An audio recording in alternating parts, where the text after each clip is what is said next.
नमस्कार, मैं हूँ आरती और आप देख रहे हैं VNM TV. Happy Sunday morning हमारे सारे व्यूअर्स को। और आपका बहुत बहुत बड़ा थैंक यू। आप हर हफ्ते इसी तरह हमारे साथ जुड़ते हैं और हमारे यहाँ हो रहे जो भी टॉपिक्स हैं उससे आप रूबरू होते हैं। आई एम श्योर ये सारे टॉपिक्स आपके दिनचर्या में आपको बहुत ज़्यादा हेल्पफुल हैं, क्योंकि हम ऐसे ही चीज़ों पे बात करते हैं जो आपकी रूटीन से, आपकी पेरेंटिंग जर्नी से, आपके बच्चों के साथ, आपकी फैमिली के साथ कनेक्टेड है।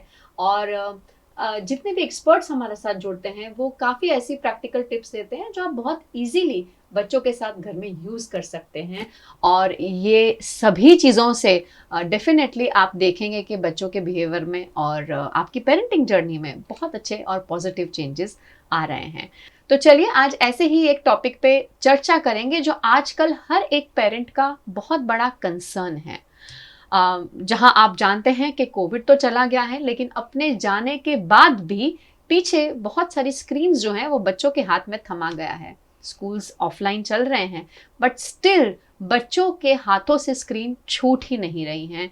और अक्सर पेरेंट्स जो हैं इस बात को लेके चिंतित रहते हैं कि किस तरह बच्चों की स्क्रीन टाइम कम की जाए, किस तरह से उन्हें स्क्रीन से दूर रखा जाए। और इसी पे आज हम बात करेंगे। हाल ही में बहुत ही उभरता हुआ टॉपिक है, लेकिन ये बहुत ज़्यादा फैल रहा है। इसका नाम है वर्चुअल ऑटिज्म। ऑटिज्म के बारे में आप सब जानते हैं कि एक डिसऑर्डर है और जिस पे हम ऑलरेडी बात कर चुके हैं। लेकिन वर्चुअल ऑटिज्म क्या है, और ये स्पेशली जो छोटे बच्चे हैं यानी कि 2 से 5 साल के उम्र के बच्चे जो हैं वो इसका शिकार हो रहे हैं। हाल ही में नेशनल सेंटर ऑफ बायोटेक्नोलॉजी ने चेतावनी दी है कि बहुत बच्चों में ये जो इसके आंकड़े हैं वो धीरे धीरे बढ़ते जा रहे हैं और ये बच्चों के शारीरिक और मानसिक दोनों ही विकास के लिए सही नहीं है। तो चलिए आज हम रूबरू होंगे एक बहुत ही उम्दा एक्सपर्ट के साथ जो बहुत सालों से इस फील्ड में काम कर रहे हैं, डॉक्टर रौनक पंडित। रौनक मैम, आपका बहुत बहुत स्वागत है। Thank you. रौनक मैम को बहुत I think everybody knows her, but still मैं आप सबके लिए उन्हें इंट्रोड्यूस ज़रूर करना चाहूँगी। ये हमारे वडोदरा सिटी के बहुत ही पुराने एजुकेशनिस्ट हैं और मैम अभी फ़िलहाल रिहैबिलिटेशन साइकोलॉजिस्ट हैं। उसके साथ साथ मैम कंसल्टेंट साइकोलॉजिस्ट भी हैं, ये प्ले थेरेपिस्ट भी हैं, ये काउंसलर भी हैं और ये विजिटिंग फैकल्टी भी हैं, जहाँ पर ये post graduation diploma in guidance and counselling course में भी एक भाग जो है मैम पढ़ाती हैं। और ये कोर्स जो है ये इवनिंग कोर्स है। ये हमारी faculty of education and psychology का बहुत ही फेमस कोर्स है एक्चुअली, और बहुत सारे लोगों की लाइफ में इसने डिफरेंस लाया है। तो चलिए जुड़ेंगे मैम के साथ। मैम, सबसे पहले कि जो वर्चुअल ऑटिज्म है ये एक बहुत ही नया टर्मिनोलॉजी जो एक सुनाई दे रहा है, ये क्या है, अगर आप हमारे ऑडियंस को बताएं। जी आरती जी, सबसे पहले तो वर्चुअल ऑटिज्म के बारे में बताऊं उसके पहले let me thank you and VNM TV and Gayatri madam के उन्होंने आज मुझे ये मौका दिया है कि मैं इस बारे में बात कर सकूं। हाँ, आपने ऑलरेडी बताया है कि वर्चुअल ऑटिज्म जो है वो अभी इन दिनों लाइक लास्ट 3-4 ईयर्स में ये काफ़ी इंक्रीज़ हो रहा है। और ये देखा गया है कि पेंडेमिक के बाद या ड्यूरिंग पेंडेमिक जब लॉकडाउन था और बच्चे बाहर नहीं निकल पा रहे थे, पेरेंट्स के पास और कोई था नहीं कि क्या करें, ऑल्टरनेटिव नहीं था, तो घर में इन लोगों ने स्क्रीन टाइम बच्चों के लिए दे दिया था। Correct. जैसे टीवी हो गया, मोबाइल हो गया या लैपटॉप में। एंड इतना ज़्यादा कि कई बार तो हमारे पास पेरेंट्स आते हैं, वो बोलते हैं कि मैडम 10 घंटा, एक 2-2.5 साल का बच्चा 10 घंटा स्क्रीन टाइम देख रहा था। तो बिकॉज ऑफ दिस क्या हो रहा है कि बच्चे को जो बाहर का एनवायरनमेंट मिलना चाहिए वो उस समय उनको नहीं मिल पाया। और अभी ये हो रहा है कि they have developed a habit of it, और स्क्रीन के बगैर जैसे ये खाना भी नहीं खा रहे हैं। तो इसकी वजह से क्या हो रहा है कि इनका सोशलाइजेशन कम हो रहा है, इनका कम्युनिकेशन पे इफ़ेक्ट आ रहा है, ये इंटरेक्ट नहीं कर पा रहे हैं, फिर जो इनकी लैंग्वेज प्रोफिशिएंसी होनी चाहिए वो लैंग्वेज प्रोफिशिएंसी पे भी इफेक्ट आ रहा है। सो अगर एक वन वर्ड में कहा जाए तो वर्चुअल ऑटिज्म जो है वो एक कंडीशन है, एक परिस्थिति है कि जिसके वजह से बच्चे का सोशलाइजेशन अफेक्ट होता है। बहुत सही तरीके से मैम ने बताया कि कोविड के बाद ये छोटे बच्चों में बहुत ज़्यादा पाया जा रहा है और 2-3 वर्षों में इसकी जो तादाद है वो बढ़ती जा रही है। और जैसे मैम ने कहा कि ये जितने भी एरियाज मैम ने स्पेसिफाई किए वहाँ पे डिले दिख रहा है और ये डेफिनेटली पेरेंट्स की बहुत बड़ी कंसर्न है, जहाँ गलती हम सभी की है मैम, क्योंकि हमारे पास, जैसे आपने कहा कि एज अ पेरेंट हमारे पास कोई और सॉल्यूशन नहीं था कोविड में, तो हमने बहुत इजीली स्क्रीन्स दिए और एजुकेशन जो था वो स्क्रीन्स पे हो रहा था। तो as a parent I think कोई नहीं चाहेगा कि अपना बच्चा जो है वो एजुकेशन के बिना साल निकाले रह जाए, इसीलिए शायद हर पेरेंट विवश भी था, इसमें एक्सेप्टेंस किया और आगे बढ़े। लेकिन अब जो है इसमें काफ़ी सारे इश्यूज आ रहे हैं क्योंकि बच्चों की रीडिंग राइटिंग स्किल्स को लेके बहुत सारी परेशानियां आ रही हैं। आई एम श्योर आप इसे डे टू डे लाइफ में फेस भी कर रहे होंगे मैम। मैम कितना अगर आप जिस तरह के केसेस रोज रूटीन में हैंडल करते हैं, कितने परसेंटेज नॉर्मली आप देख रहे हैं इन केसेस के? मैम देखा जाए तो around 3 to 4% of the cases of these kind of children are there in the society and ये दिन भर दिन बढ़ते ही जा रहे हैं। Correct. और इसकी वजह से क्या, जैसे आपने भी बताया कि इनको जैसे स्कूल जाना अभी पसंद नहीं आ रहा है या स्कूल में जा रहे हैं तो अभी इनको ज़्यादा खेल कूद में मज़ा आ रहा है, they don't want to read, they don't want to write. और बाकी अगर हम लोग देखते हैं कि IQ wise child is absolutely normal, उसे बाहर की चीज़ें सब पता है, but when it comes to academic, जब उनको बैठ के लिखना है, मुझे लिखना नहीं है। एंड देन कई बार क्या होता है कि अल्फ़ाबेट्स में रिवर्सल्स हो जाते हैं, जैसे हम बोलते हैं मिरर इमेजेस होता है, नंबर्स लिखने में उनको इश्यूज होता है। फिर जो सोशल गैदरिंग्स या एक्टिविटीज़ में जो पार्ट लेना है वहाँ पे भी वो थोड़ा लेट बैक, हाँ, पीछे रह जाते हैं, they don't want to participate. And not only in the school, जैसे घर में भी कोई सोशल गैदरिंग्स होता है, कोई फंक्शंस होता है, तो यूजुअली ये देखा गया है कि दे अवॉइड, कि हमें नहीं जाना है। और अगर जाएंगे भी तो भी जैसे they want the screen along with them, कि कई बार पेरेंट्स से जीत करते हैं कि हमें मोबाइल दे दो या टैबलेट दे दो ताकि हम अपना काम करते रहें, खुद करते रहें। मैम आपने ये सारी कंडीशंस बताई, लेकिन मैं डेफिनेटली एक चीज़ ज़रूर जानना चाहूँगी, एंड आई एम श्योर जो पेरेंट्स हमें देख रहे हैं वो भी जानना चाहेंगे कि अगर वर्चुअल ऑटिज्म है तो एक पेरेंट इसको किस तरह से आइडेंटिफाई करें, मतलब उसके क्या कैरेक्टरिस्टिक्स हैं जहाँ से एक पेरेंट को एक सिग्नल मिलता है कि भाई हाँ this can be virtual autism, और यहाँ ज़रूरत है कि किसी स्पेशल एजुकेटर की या किसी एक्सपर्ट की मदद ली जाए। जी, तो सबसे पहले तो कई ऐसे बिहेवियर्स देखने को मिलते हैं, जैसे बच्चा बारी बारी स्क्रीन मांगता है, जैसे मोबाइल मांगता है, टैबलेट मांगता है, अगर नहीं दे रहे हैं तो वो टेंट्रम्स थ्रो करता है। तो फर्स्ट बिहेवियर इज़ कि जब भी बच्चा मोबाइल या टैबलेट या लैपटॉप के मांग करता है एंड दैट इज़ बहुत, यानी उसके बगैर रह नहीं सकता है, तो this is one of the symptoms के जिसे पेरेंट्स को अलर्ट होना चाहिए। दूसरी चीज़ ये है कि बच्चा कम्युनिकेट नहीं करेगा। ऐसा नहीं कि उसे बोलना नहीं आता है, बोलना आता है, पर देन ही और शी विल नॉट इंटरेक्ट, किसी से बातचीत नहीं करेगा, सोशलाइज नहीं करेगा, वो ज़्यादातर अपने में ही रहेगा। तो ये एक दूसरा सिम्टम्स है। तीसरी चीज़ ये देखने को मिलती है कि एक ही एक्टिविटी बच्चा बारी बारी करता रहेगा। तो तभी भी पेरेंट्स को अलर्ट होना है कि ये 3-4 साल का बच्चा है, वो तो कितना फुल ऑफ एनर्जीज होता है, तो ये एक ही चीज़ में क्यों इंटरेस्ट दिखा रहा है। तो इसे भी पेरेंट्स को इतना लाइटली नहीं लेना चाहिए, उनको जल्दी से कोई भी एक्सपर्ट को या अपने पीडियाट्रिशियन को या फिजिशियन को दिखा के आगे उनको मैं यहाँ पे ज़रूर एक चीज़ मेंशन करना चाहूँगी कि कई बार हम पेरेंट्स भूल जाते हैं कि ये एक इशू है या फिर उसमें Yes. प्राइड लेना चाहिए, हम्म। क्योंकि कई पेरेंट्स कहते हैं कि नहीं, मेरा बच्चे के लिए इतनी फेवरेट एक्टिविटी कि उसको और लाके अच्छा। देते हैं वैसी चीजें, हम्म। ताकि वो बच्चा उसमें और ज्यादा इन्वॉल्व हो जाता है। हम्म। तो ये समझना बहुत ज्यादा जरूरी है। जैसे मैम ने कहा कि स्क्रीन्स के बिना बच्चे बिल्कुल नहीं रह रहे हैं, जिद कर रहे हैं, टेंट्रम्स फेंक रहे हैं और आपका बिल्कुल नहीं मान रहे हैं, तो वो सबसे बड़ा साइन है कि भाई हाँ, वर्चुअल ऑटिज्म हो सकता है। दूसरा कि इंटरेक्शन बोल सकते हैं पर बोलना नहीं चाहते हैं, मतलब किसी कन्वर्सेशन का पार्ट बनना ही नहीं चाहते हैं, तो भी ये साइन हो सकता है। और तीसरा, जैसे कि मैम ने बताया कि जो आपका रूटीन है, जहाँ पर डेफिनेटली, जहाँ मैम ने कहा कि एक रिपीटेड एक्टिविटी अगर बच्चा करता है और उसी चीज़ में अपना इंटरेस्ट दिखाता है, तो ये भी एक साइन और सिम्टम है। मैम, जब ये साइन सिम्टम्स हैं और अगर एक पेरेंट आइडेंटिफाई कर लेता है कि हाँ, ये इशू हो सकता है, बट पेरेंट के लिए एक्सेप्ट करना कि मुश्किल है। ये एक कंसर्न है और ये एक मेजर कंसर्न है।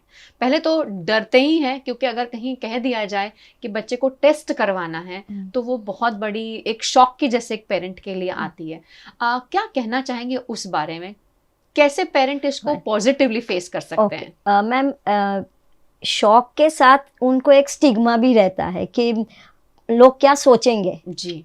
तो पहली चीज तो मैं ये बोलूंगी कि लोगों के बारे में मत सोचिए, just think about the child. Right. तो अगर वो हम एक्सेप्ट करेंगे तो हम आगे बच्चे को हेल्प कर सकते हैं।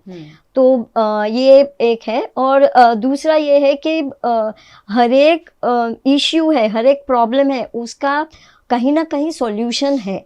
तो जितना जल्दी हम इसको आइडेंटिफाई करते हैं, उतना जल्दी हम बच्चे को हेल्प कर सकते हैं। और हम लोग कहते हैं कि the first 7 years of life, अभी ये फर्स्ट 7 years में अगर बच्चा 1.5 साल का, 2 साल का आइडेंटिफाई हो जाता है, तो थेरेपीज के लिए हम लोग उसको काउंसिल करते हैं। और जितनी जल्दी थेरेपी शुरू होती है, उतना हमने देखा है कि बच्चा इसमें से उभर के बाहर आ सकता है। Right. तो the word for parents is के एक्सेप्ट करिए और उसमें कोई शर्म संकोच मत रखिए कि आप जाके अपने डॉक्टर को या किसी स्पेशलिस्ट को मिलिए और ओपनली उसका जो बिहेवियर है उसके बारे में डिस्कस करिए। डिले करना बिल्कुल सही नहीं रहेगा, क्योंकि अगर डिले हुआ तो बच्चे को तो नुकसान होने ही वाला है, और शायद जो आपका वो टाइम फ्रेम है, अगर वो आपने लूज कर दिया, तो जो हम थोड़ा सा भी अच्छा कर सकते थे वो नहीं कर पाएंगे। ये समझना हम सभी के लिए बहुत ज़्यादा ज़रूरी है। मैम, जहाँ हम बात पेरेंट्स की करते हैं और हम जब वर्चुअल ऑटिज्म की बात कर रहे हैं और हम कह रहे हैं कि 2 साल से 5 साल के बच्चों में ज़्यादा दिख रहा है,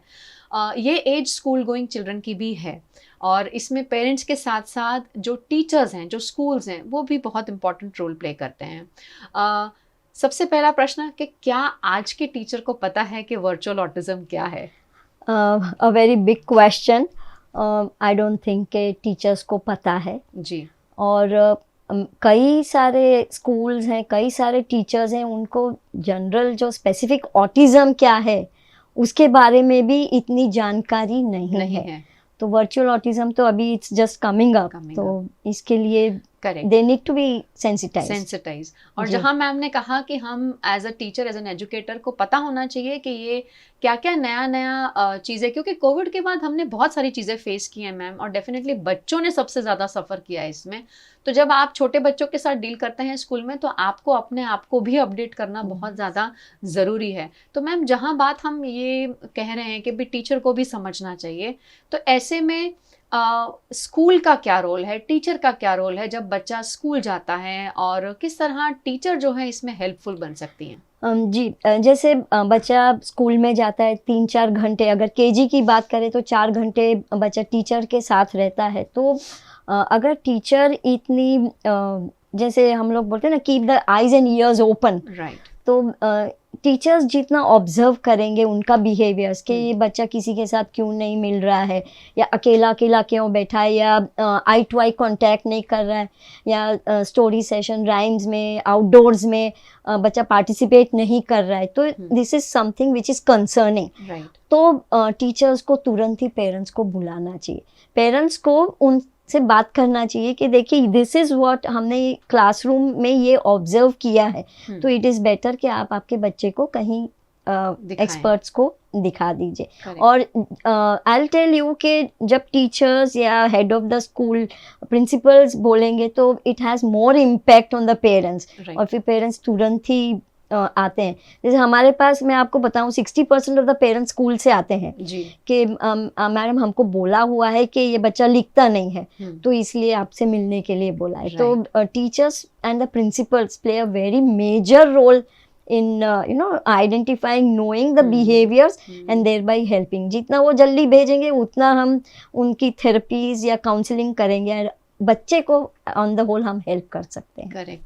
बहुत बड़े आंकड़े की बात की मैम ने कि 60% जो है बच्चे वहाँ से ही आ रहे हैं, रेफरेंसेस से आ रहे हैं।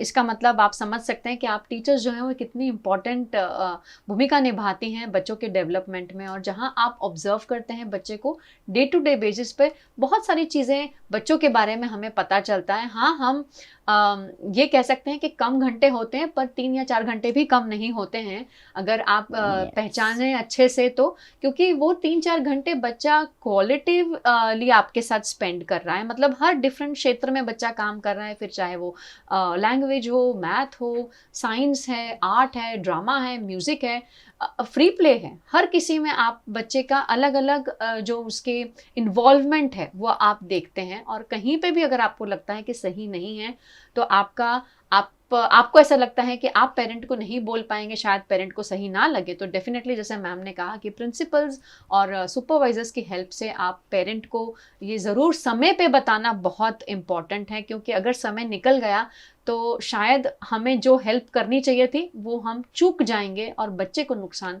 हो सकता है। ये समझना बहुत ज़्यादा ज़रूरी है। मैम, मैं यहाँ पर एक चीज़ और कहना चाहती हूँ कि ऑटिज़म अब आजकल बहुत लूजली भी लेबल होता है, एंड आई एम श्योर आपने भी देखा होगा कि होता कुछ भी नहीं है कई बार, कि कुछ ही, जैसे कहते हैं ना कि बच्चा कई बार आलसी है और नहीं बोलना चाहता या नहीं दिख करना चाहता है, पर उसे ऑटिज्म की कैटेगरी में डाल दिया जाता है और थोड़ा वो अपसेटिंग भी हो जाता है। तो आप क्या मैसेज देना चाहेंगे टीचर्स? जैसे मैं यही मैसेज कहना चाहूँगी कि कभी कोई बच्चे को लेबल मत करिए, क्योंकि क्या होता है, ये देखा गया है कि एक सिचुएशन में बच्चे का बिहेवियर अलग होता है, दूसरे सिचुएशन में कम्प्लीटली डिफरेंट होता है।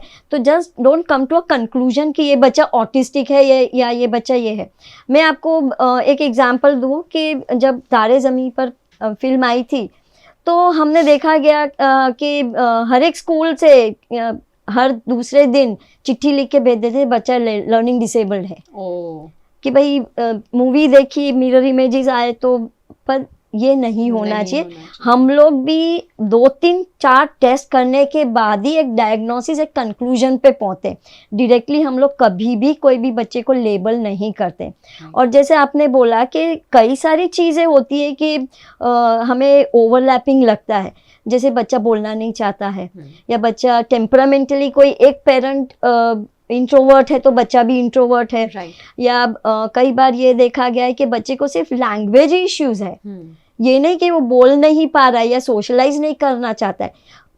कई बार जैसे इंग्लिश मीडियम में पढ़ रहा है बच्चा, is not comfortable in English, तो वो विड्रॉ करेगा और बात ही नहीं करेगा, और हम बोलेंगे कि ये बात नहीं कर रहा है, किसी से सोशलाइज नहीं कर रहा है, किसी से मिक्स नहीं हो रहा है, ऑटिस्टिक है। तो ये नहीं, हमें ये जानना ज़रूरी है कि बच्चा पहले तो ये बिहेवियर्स क्यों कर रहा है, और वो जब ABC जानेंगे बाद में we go for the actual assessment, और उसके ऊपर से हम बता सकते हैं कि बच्चे को ऑटिज्म है भी कि नहीं है। बहुत सही तरीके से मैम ने पूरा डिस्क्राइब किया।